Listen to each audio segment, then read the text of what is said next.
إن هذا القرآن يهدي للتي هي أقوم ويبشر المؤمنين۔ دوسرا مورد جو ہم دیکھتے ہیں جو اجتماعی طور پہ روزے سے متوقع ہے اور روایات اور آیات اس کی طرف اشارہ کرتی ہیں، وہ ہے صبر کا اضافہ کرنا انسان کی استعداد کو، اس لیے تاکہ وہ مشاکل اور مشکلات کو برداشت کر سکے۔ جس طرح سے قرآن مجید کی اس آیہ یا ایھا الذین آمنوا استعینوا بالصبر والصلاۃ، اے مومنو صبر اور صلاۃ سے مدد لو۔ تو مفسرین نے یہاں پہ لکھا ہے کہ صبر کے ایک مصادیق میں سے روزہ ہے، یعنی روزے کے ذریعے سے انسان اپنے تحمل اور بردباری کو بڑھا سکتا ہے۔ بہت ساری دوسری چیزیں جو انسان عام زندگی میں شاید ان کو برداشت نہ کر سکے، تھوڑی سی پیاس لگتی ہے انسان کو جلدی میں جاتا ہے تاکہ وہ پانی پی لے، تھوڑی سی بھوک لگتی ہے جلدی میں کسی ایسی چیز کی تلاش میں رہتا ہے کہ وہ کھا لے اور اس کی بھوک جو ہے وہ مٹ جائے۔ اسی طرح سے اور بھی بہت ساری خواہشیں ہیں، انسانوں میں ایسے لوگ بھی ہیں کہ جو چیز دیکھتے ہیں اور سمجھتے ہیں کہ ہمیں یہ کرنی چاہیے۔ تو اجتماعی طور پہ بھی اگر ایک قوم کے اندر صبر زیادہ ہو تو وہ جہاں پہ مشکلات کو برداشت کر کے اپنے اوپر وہ تحمل اور بردباری والا رفتار کو رائج کریں تو یہ سبب بنتا ہے کہ وہ قوم ترقی کرے۔ لہٰذا ہم دیکھتے ہیں کہ جب انسان خود انفرادی طور پہ چھوٹی چھوٹی چیزوں کے لیے انسان صبر کو پیشہ کرتا ہے اور صبر اختیار کرتا ہے تو اجتماعی طور پہ بھی اس کی برداشت بڑھتی ہے، اور بہت سارے مسائل جو آج ہمارے معاشرے میں صبر کے نہ ہونے کی وجہ سے ہے، آج کل رشتہ دار آپس میں ان کی نہیں بنتی، خانوادے کی اپنے آپس میں نہیں بنتی، دوست سے بہت ہی انتہائی چھوٹی چیز پہ ناراض ہو جاتا ہے، اور چھوٹی چیز پہ بڑے بڑے جھگڑے ہو جاتے ہیں۔ کیونکہ ان کے اندر میں صبر و تحمل اتنا زیادہ نہیں ہے۔ لیکن یہ روزہ ہے جو انسان کو صبر سکھاتا ہے، یہ مہینہ رمضان ہے کہ جو انسان کو سکھاتا ہے کم سے کم اس مہینے کے لیے انسان اپنے اندر میں صبر کا جذبہ پیدا کرے۔ اسی طرح سے ایک اور چیز جو ہم دیکھتے ہیں رمضان میں ہمیں معاشرے میں دکھائی دیتی ہے اور یہ متوقع ہے، وہ یہ ہے کہ انسان اپنے اخلاق اور کردار کو بہتر سے بہتر بنائے، اور اس کا اثر معاشرے میں زیادہ سے زیادہ ہونا چاہیے۔ جس طرح سے ہم دیکھتے ہیں کہ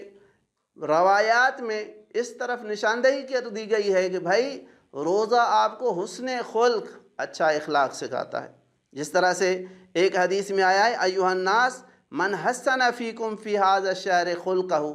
جو تم میں سے اس مہینے میں اپنے اخلاق کو اچھا کرے گا، کان لہ جواز علی الصراط،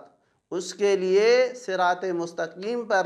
چلنا جو ہے وہ آسان ہو جائے گا۔ یوم تزل فیہ الاقدام، جب یہاں پہ بڑے بڑے لوگوں کے قدم لرز جائیں گے اور وہ صراط مستقیم سے نہیں چل سکیں گے، لہٰذا وہ یہاں پہ یہ جواز پیدا کریں گے کہ وہ چل سکتے ہیں۔ ومن خفف فی ھذا الشہر اما ملکت یمینہ خفف اللہ علیہ حسابہ، اسی طرح سے جو شخص اس مہینے میں دوسرے لوگوں پر جو اس کے دست نشین ہیں، کنیز ہیں، خادم ہیں، نوکر ہیں، ان کے ساتھ وہ اچھے سلوک کے ساتھ اگر چلے، ان کے ساتھ رعایت کرے، ان کو سختی سے پیش نہ آئے، یہ شخص اس چیز کا امیدوار رہے کہ کل خدا کے حضور میں اللہ بھی اس کے ساتھ اسی طرح سے معاملہ انجام دے گا۔ اسی طرح سے فرمایا من کف فیہ شرہ کف اللہ عنہ غضبہ، جو شخص اپنی برائی کو، اپنے شر کو، اپنی بد اخلاقی کو، اپنے بری رفتار کو اس مہینے میں کنٹرول کرے اور لوگوں کو اپنے شر سے محفوظ رکھے، قیامت کے دن خدا بھی اسے اپنے غضب سے محفوظ رکھے گا۔ اور من اکرم فیہ یتیما، یہ سارے کے سارے اجتماعی اثرات ہیں رمضان کے۔ جو بھی یتیم کے اوپر ہاتھ رکھے، دست شفقت رکھے، نرمی سے پیش آئے، اکرمہ اللہ یوم یلقاہ، اللہ جس دن اس سے ملاقات کرے گا یعنی قیامت کے دن، اس دن اللہ اس کی تکریم کرے گا کہ تم نے یتیم کی تکریم کی، لہذا میں آج تمہاری تکریم کرتا ہوں۔ ومن وصل فیہ رحمہ وصل اللہ برحمتہ، ایک اجتماعی اثر جو رمضان ہم سے چاہتا ہے وہ یہ ہے کہ جو صلہ رحم کرے، اپنے رشتہ داروں سے تعلقات کو بحال کرے۔ پورا سال گزر گیا، کسی چھوٹی بڑی بات پہ آپ نے اپنے خاندان سے، اپنے عزیزوں سے قطع تعلق رکھا، اس مہینے میں خدا کے لیے اگر کوئی بندہ صلہ رحم کرے اور ان سے رابطہ رکھے اور اپنی اس ناراضگی کو خدا کے لیے ختم کر لے تو پھر وہ شخص امیدوار ہو اس بات کا کہ وصلہ اللہ برحمتی یوم یلقاہ، جب قیامت کے دن خدا کے حضور وہ ملے گا تو اللہ تعالیٰ بھی اس سے اپنا رابطہ بحال رکھے گا اور چھوڑے گا نہیں اس کو۔ یعنی دیکھتے ہیں کہ ایک اجتماعی اثر جو رمضان ہم سے چاہتا ہے وہ یہ ہے کہ اپنی قدورتوں کو انسان ختم کر لے اور اپنے رشتہ داروں کو، اپنے دوستوں کو جا کے ان سے ملے، ان سے رابطہ رکھے اور ان کے درمیان جو قدورتیں تھیں ان کو ختم کر لے۔ اسی طرح سے آخری چیز جو رمضان ہم سے چاہتا ہے وہ اجتماعی طور پر بھی ہے، انفرادی طور پر بھی ہے، وہ گناہ سے دوری ہے۔ یعنی انسان اگر روزہ رکھتا ہے تو یہ فقط زبان کا روزہ نہیں ہے کہ انسان منہ کا روزہ نہیں ہے کہ کوئی چیز نہ کھائے، فقط شکم کا روزہ نہیں ہے کہ کوئی چیز اس میں نہ ڈالے، بلکہ ائمہ کے احادیث سے یہ پتہ چلتا ہے کہ انسان کو اپنی رفتار میں ہر چیز کا روزہ رکھنا چاہیے۔ اب یہاں پہ کوئی سوال کرتا ہے، کبھی کوئی ہمارے اوپر تنقید کرتا ہے، بھائی اچھا اخلاق رکھنا ہے یا زبان اپنے آپ کو گناہ سے بچانا ہے تو پورے سال میں بچاؤ، فقط رمضان میں کیوں؟ یہ انحصار کہ فقط رمضان میں ہو یہ کسی روایت میں نہیں ہے، کسی آیت میں نہیں کہا گیا کہ بھائی روزہ جب تم اپنے آنکھ کا روزہ رکھتے ہو اور اپنے آپ کو جو ہے نا وہ گناہ سے دور رکھتے ہو، اپنی آنکھ کو، اپنی زبان کو گناہ سے دور رکھتے ہو، اپنے ہاتھ کو گناہ سے دور رکھتے ہو تو یہ فقط رمضان میں ہو، نہیں۔ یہ رمضان ایک ایسے ہم کہہ سکتے ہیں یہ ایک ٹریننگ ہے خدا کی طرف سے، یہ ایک اپنی رفتار کو بنانے کا سلیقہ ہے کہ بھئی اپنے آپ کو بناؤ اس طرح سے رمضان میں کہ جب رمضان گزر جائے ایک مرتبہ آپ کی رفتار درست ہو گئی، آپ ہمیشہ ایسا کریں گے۔ کیا ہم نہیں دیکھتے کہ بہت ساری چیزیں ایسی ہیں، مثال کے طور پہ جب کوئی فوجی جوان اپنی ٹریننگ کے لیے فوجی کیمپ میں جاتا ہے تو اس کو ہر چیز کی تربیت دی جاتی ہے، بھائی 5 بجے آپ کو اٹھنا ہے، پھر آپ کو یہ کام کرنا ہے، پھر آپ کو یہ کام کرنا ہے۔ اب سارے جو رولز اور قواعد اس کو بتائے جاتے ہیں وہ فقط ٹریننگ کے درمیان نہیں ہوتے ہیں، فقط اس کو سکھایا جاتا ہے کہ بھئی یہاں پہ آپ یہ کام انجام دو،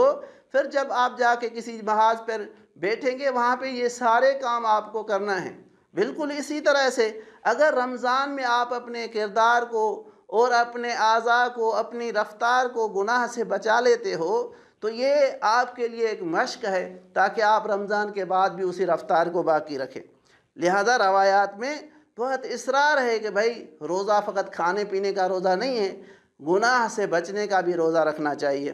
الصیام اجتناب المحارم کما یمتنع الرجل من الطعام والشراب، امام علی علیہ السلام ایک حدیث میں فرماتے ہیں کہ روزہ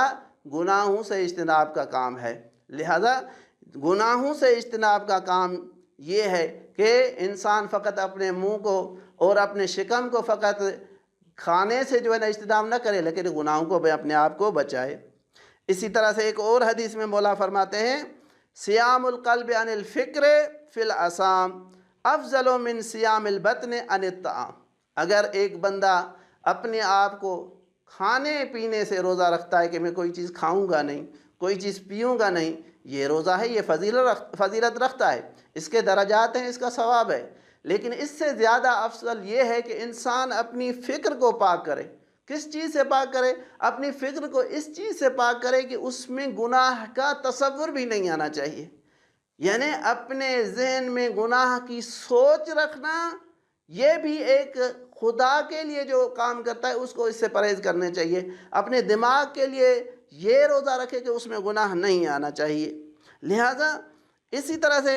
اور بھی بہت ساری احادیث ہیں جو کہتی ہیں کہ اپنے اعضاء کو گناہ سے بچاؤ، آنکھ کو اپنے کو گناہ سے بچاؤ۔ اب اگر اس کو اجتماعی طور پہ ہم دیکھیں کہ بھائی جب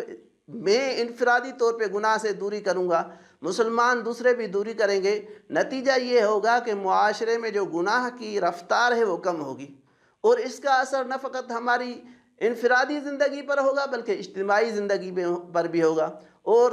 یہ رمضان مہینہ اور یہ اسلام ہمیں یہ چاہتے ہیں کہ اس مہینے میں کم سے کم مسلمان اپنے اس اصلی جو عبد خداوندی ہونے کا ثبوت دے اور اس کی تجلی دکھائے، تاکہ انسان رمضان میں جب اپنی رفتار کو اور اپنی گفتار کو گناہوں سے بچائے گا تو یہ اثر معاشرے کے اوپر، نہ فقط مسلمانوں کے اوپر بلکہ تمام وہ لوگ جو ان کے ساتھ رہتے ہیں ان کے اندر بھی محسوس ہوگا کہ بھائی یہ میرا بھائی جو مسلمان تھا اب تک وہ ایسے رہ رہا تھا، لیکن رمضان آیا ہے تو اس کی رفتار ختم ہو چکی ہے، تو انسان اس سے بچ سکتا ہے۔